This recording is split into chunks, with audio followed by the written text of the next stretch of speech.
often the situation comes up where the acoustic guitar player is also the singer and he wants to do it, he or she wants to sing and play live, which is actually a great thing for the feel if you can capture it. Of course, the problem is when you get to mixing, being able to separate the voice from the acoustic guitar, if you want to treat them differently, if you want a different amount of effects on the voice.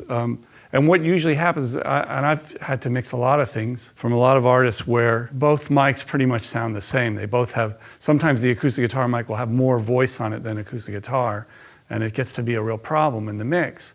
And here I've figured out a technique that actually works quite well. As you can see, I have the U87 pointing up. I mean, it's really pointing up below the singer's chin here. And so it's rejecting the acoustic guitar because it's in cardioid pattern. And then this is another mic, the smaller diaphragm condenser. It's a KM84 Neumann. But it's a great sounding acoustic guitar mic. It just happens to work really well.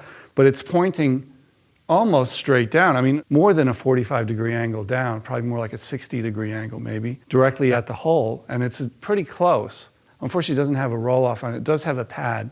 I don't use the pad. I usually end up taking a bit of bottom off, like a high-pass filter in the DAW. This bottom mic will pick up very little voice, and this mic will pick up very little acoustic guitar, unless he's really hitting it hard. It's incredible how well this works, and you get a fairly well isolated voice and acoustic guitar by using a technique. It looks a little odd, and the singers they might think, well, that's weird. Why is the mic pointing up my nose? But it still sounds good. And of course, it's important to use a windscreen if somebody's singing to avoid those pops. I've done this quite a bit with a few artists that I've recorded. Jonathan Brooke being one of them, who always plays and sings at the same time, and it really works well.